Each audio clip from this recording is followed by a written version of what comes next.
भारतीय शेयर बाजार में 3 महीने बाद विदेशी निवेशकों की वापसी होती नजर आ रही है। जुलाई से सितंबर के दौरान नेट बिकवाल रहने के बाद अक्टूबर में अब तक विदेशी पोर्टफोलियो निवेशक भारतीय शेयर बाजार में नेट खरीदार रहे हैं। अक्टूबर तक उन्होंने नेट 7,329 करोड़ रुपए के शेयर खरीदे हैं। सर, इसको समझाइए कि विदेशी निवेशकों की वापसी क्या स्थायी है और ये खरीदारी क्या कुछ बता रही है? 2-3 संकेत मिल रहे हैं। पहली चीज तो ये कि भारतीय शेयर बाजार में तेजी बननी शुरू हुई आरबीआई की पॉलिसी के बाद, खासतौर पर वो ट्रिगर आया जब शेयर बाजार में तेजी आई और हमने बैंकिंग स्टॉक्स में और बाकी कई क्वार्टरली नतीजों के आधार पर तेजी देखी। तो एक तो ये जो खरीद है ये कुछ हद तक शॉर्ट कवरिंग है, क्योंकि आपको पता है कि विदेशी निवेशकों ने लंबे समय से भारतीय बाजार में शॉर्ट्स कर रखे थे और जबकि बाजार बेहतर परिस्थिति में आए तो शॉर्ट कवर करने के लिए निवेश किया गया। दूसरा ये कि सेलेक्टिव सेक्टर्स में जो परफॉर्मेंस आ रही है, जो तिमाही नतीजे आ रहे हैं, वो भी विदेशी निवेशकों को अपना नजरिया बदलने पर मजबूर कर रहे हैं। हालांकि बड़े पैमाने पर नहीं, बहुत बड़ा निवेश नहीं आया है, लेकिन चुनिंदा शेयरों में निवेश की तैयारी की जा रही है और वहां हमें एफपीआई की खरीद दिखती है। इसमें खासतौर पर बैंकिंग स्टॉक्स है। बैंकिंग स्टॉक्स में हमने अच्छी रिकवरी देखी, उनके नतीजे हमने अच्छे आते हुए देखे। इसके अलावा कुछ ऐसे स्टॉक्स जिनको दिवाली के दौरान जीएसटी की कटौती का, इनका सबका फायदा हुआ, कंजम्पशन थीम के स्टॉक्स हैं, उनमें भी विदेशी निवेशकों के निवेश बढ़ता दिख रहा है। स्थायी होगी कि नहीं कहना मुश्किल है, क्योंकि एक तो अंतर्राष्ट्रीय स्तर पर घटनाक्रम बढ़े हैं, दूसरा है कि भारतीय बाजार में जो सक्सेस स्टोरीज हैं वो सीमित हैं।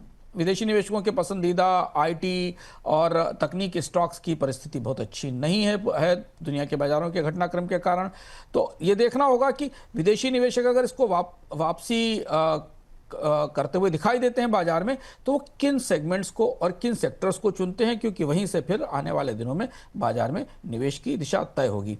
जैसा हम बार बार बताते चले आए हैं कि भारतीय बाजार में गिरावट नहीं आई बड़ी, क्योंकि घरेलू निवेशकों ने, म्यूचुअल फंड निवेशकों के नियमित निवेश ने इसे रोक रखा है। पर बड़ा बुल रन नहीं बन पा रहा है, बड़ी रैली नहीं बन पा रही। और जो हाल के डेढ़ हफ्तों में हमने बाजार में तेजी देखी है, वो उस तेजी में वापस विदेशी निवेशकों की वापसी का कुछ हाथ जरूर है।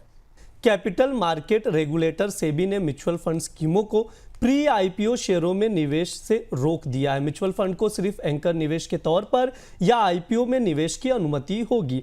हाल ही में सेबी ने इसको लेकर म्यूचुअल फंड इंडस्ट्री के संगठन एमफी को पत्र लिखा है।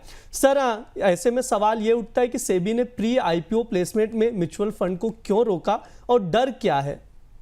सेबी ने अभी आईपीओ को लेकर नियमों में बदलाव किया था। एंकर इन्वेस्टर्स के लिए की परिभाषा बदली थी। पब्लिक इशू में जो निवेश करने वाले प्रमुख इन्वेस्टर होते हैं, उसके बाद इस तरीके का संकेत बाजार में गया कि म्यूचुअल फंड भी इस भूमिका में प्री आईपीओ प्लेसमेंट में जा सकते हैं। प्री आईपीओ प्लेसमेंट का मतलब है कि जनता के लिए जारी करने से पहले अगर कंपनी अपनी हिस्सेदारी की कुछ बड़े निवेशकों को, एंकर निवेशकों को बेचना चाहती तो बेच सके। लेकिन सेबी ने इस मामले में स्पष्ट कर दिया है कि म्यूचुअल फंड इस बाजार में नहीं जाएंगे। और इससे ऐसा करते हुए सेबी का मंतव्य, सेबी का मकसद यह है कि प्री आईपीओ बाजार में दरअसल बहुत सारा स्पेकुलेशन है, बहुत सारी चीजें ऐसी हैं जो इस बात पर निर्भर करती हैं और इस तथ्य पर निवेश होता है कि लिस्टिंग के बाद गेन्स क्या होने वाले हैं। और सेबी म्यूचुअल फंड को, खासतौर से छोटे निवेशकों के पैसे को, फिलहाल इस पूरे प्री आईपीओ के निवेश की और इसके जोखिमों से दूर रखना चाहती है।